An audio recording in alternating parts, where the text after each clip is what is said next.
विमल बहुत परेशान था। उसे समझ में नहीं आ रहा था कि वो इस परिस्थिति से कैसे निपटे। वो अपनी माँ को बहुत चाहता था, किंतु उसकी पत्नी और बच्चे उसकी माँ से बहुत दूर भागते थे, क्योंकि उसकी माँ की एक आँख नहीं थी। साथ ही उसकी कमर भी 90 डिग्री पर झुकी थी। वैसे वह अपना काम सब खुद कर लेती है, किंतु फिर भी वो उसकी पत्नी और बच्चों के लिए हमेशा खटकती है। दादी, आप ऊपर के कमरे में जाओ, मेरे दोस्त आ रहे हैं, विमल के बेटे अखिल ने बड़े बेरुखी से कहा। पर बेटा, मैं तो यहाँ बहुत दूर बैठी हूँ, विमल की माँ ने बहुत प्यार से कहा। नहीं, आप उनके सामने मत रहो, वो मुझे चिढ़ाते हैं, अखिल ने जोर से डांटते हुए कहा। क्या हुआ अखिल, क्यों चिल्ला रहे हो? विमल की पत्नी कामनी ने किचन से ही आवाज़ लगाई। देखो ना माँ, ये दादी यहीं ड्राइंग रूम में बैठी हैं और मेरे दोस्त आ रहे हैं, अखिल ने शिकायत भरे लहजे में कहा। माँ जी, आप ऊपर चली जाओ, क्यों हम लोगों को लजवाती हो? कामनी ने बेटे का पक्ष लेते हुए कहा। बेचारी सरस्वती चुपचाप उठकर जीने के सहारे ऊपर जाने लगी। कमर झुकी होने के कारण उन्हें ऊपर चढ़ने में बहुत परेशानी हो रही थी, किंतु वो पूरी ताकत से ऊपर के एक अकेले कोने वाले कमरे में जाकर बैठ गईं। विमल बाजू के कमरे से सब सुन रहा था। उसे कष्ट हो रहा था कि उसकी माँ को अपमानित होना पड़ रहा है, किंतु वो असहाय था। अगर वो कुछ कहता है तो पत्नी और बच्चे उसका विरोध करने लगते। दूसरे उनके तर्क भी सही लगते हैं। चूँकि वो एक प्रशासनिक अधिकारी था, उसका सामाजिक स्तर बहुत ऊंचा था। उसकी ससुराल भी एक उच्च घराने में थी, अतः वह चुपचाप इस तरह हर दिन अपनी माँ को अपमानित होते देखता रहा। रात को विमल की पत्नी ने कहा, देखो जी, अब कुछ करो। कल कलेक्टर साहब की पत्नी आई थी।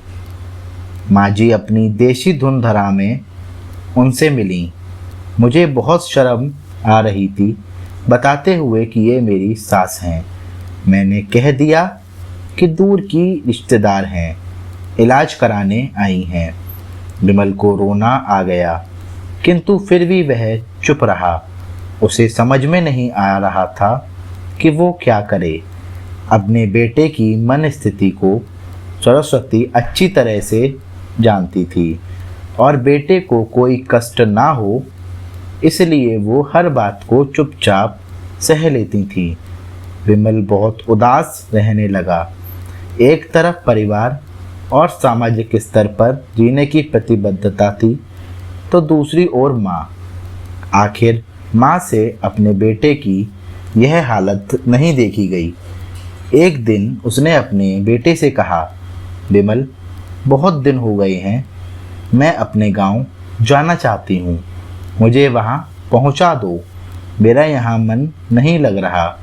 किंतु माँ, वहाँ तो कोई नहीं है, तुम्हारी देखभाल कौन करेगा? विमल ने आश्चर्य से पूछा। अरे, सब गांव वाले तो हैं, और वो तुम्हारे मामा जी तो उसी गांव में रहते हैं, और फिर हम सारी व्यवस्थाएं कर आएंगे ना। कामनी को तो जैसे मन की मुराद मिल गई हो। हाँ बेटा, बहू सही कह रही है, सरस्वती ने लंबी सांस लेते हुए कहा। विमल जानता था कि गांव में माँ की देखभाल करने वाला कोई नहीं है, लेकिन अपनी पत्नी की जिद के कारण वह अपनी माँ को गांव छोड़ने पर विवश हो गया। माँ को गांव छोड़कर आते वक्त उसे रोना आ रहा था तथा अपनी बेबसी पर गुस्सा भी आ रहा था, किंतु परिवार, पत्नी और समाज ने उसके इन मनोभावों को दबा दिया और वो सुकून सा महसूस करने लगा। कुछ दिनों बाद उसके चाचा, जो अमेरिका में रहते थे, आने वाले थे।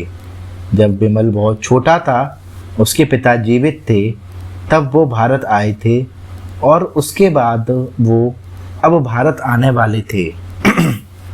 पूरा परिवार और आस पड़ोस बहुत उत्साहित था। अमेरिका से विमल के डॉक्टर चाचा आ रहे थे।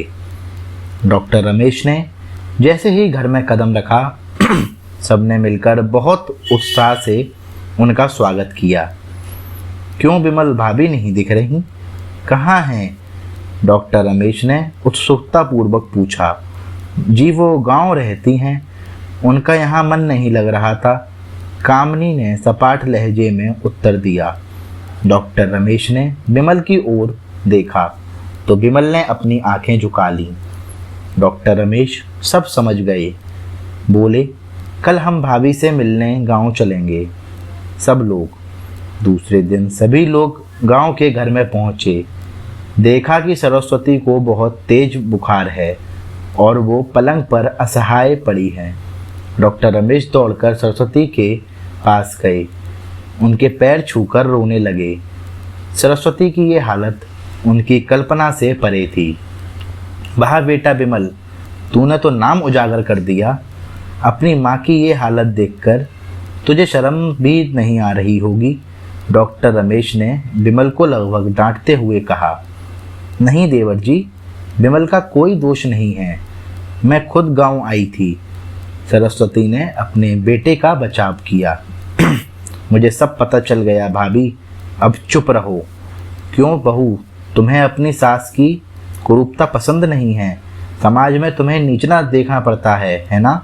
डॉक्टर रमेश ने कामिनी की ओर व्यंग्य से देखा। कामिनी निरुत्तर होकर विमल को देखने लगी। आज तुम जिस सामाजिक स्तर पर हो वो इन्हीं के संघर्षों की देन है। और बेटा विमल, तुम्हें शायद मालूम ना हो कि बचपन में जब तुम 1 साल के थे, तब छत से गिरने के कारण तुम्हारी एक आंख फूट गई थी और तुम्हारी रीढ़ की हड्डी में भी समस्या थी। तब तुम्हारी इस कुरूप माँ ने अपनी एक आंख और अपना बोन मैरो देकर तुम्हें इतना सुंदर स्वरूप दिया।